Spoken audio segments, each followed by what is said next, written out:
Hello दोस्तों।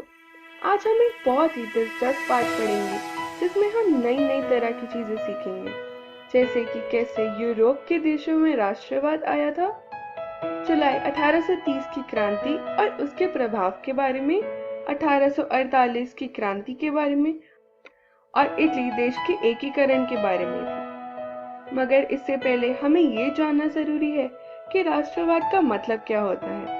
तो राष्ट्रवाद एक ऐसी भावना है जो कि किसी भी देश के भौगोलिक, सांस्कृतिक या सामाजिक परिवेश में रहने वाले लोगों में एकता पैदा करती है। यूरोप की क्रांति को उभरने में भी 1789 की फ्रांसीसी क्रांति ने बहुत मदद करी थी। यहाँ तक कि नेपोलियन ने भी बड़ा महत्वपूर्ण योगदान दिया। उसने जर्मनी और इटली के राज्यों को भौगोलिक नाम की परिधि से बाहर करके उसे राजनीतिक रूप प्रदान किया था, जिससे जर्मनी और इटली में एकीकरण की भावना जरूर जागी थी, मगर लोग उसके अत्याचारों से दुखी थे, जिस वजह से वो उसके खिलाफ कदम उठाना चाहते थे। इसी वजह से देश जैसे ब्रिटेन, रूस सब ने मिलकर शांति स्थापित करने की कोशिश करी थी। साथ ही साथ मेटरनिटी व्यवस्था कोशिश कर रहे थे कि पुरातन व्यवस्था की स्थापना हो पाए।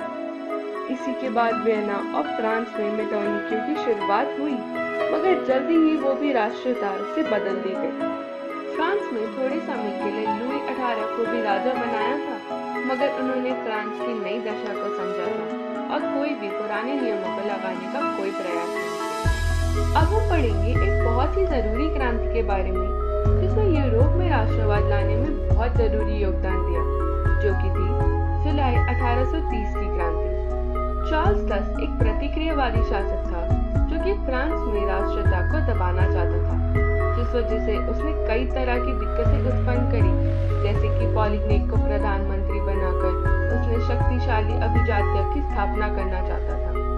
मगर उदारवादियों ने इसे क्रांति के विरोध में एक चुनौती समझी, जिसकी वजह से चार्ल्स 10 और उदारवादियों के बीच गलतफहमी पैदा हो गई।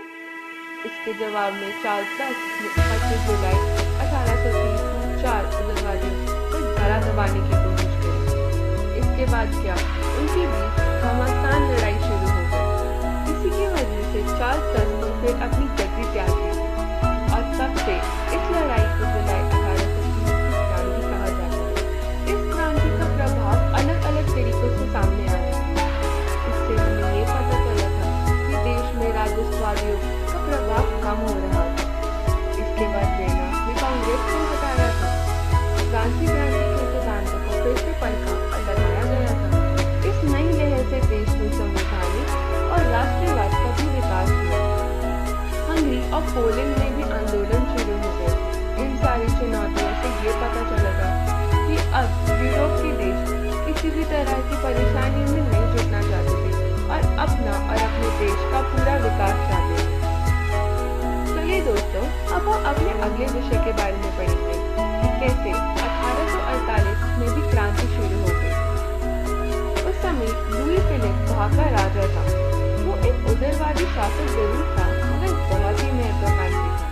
वो किसी भी तरह की सामाजिक और आर्थिक सुधारों के एकदम खिलाफ था।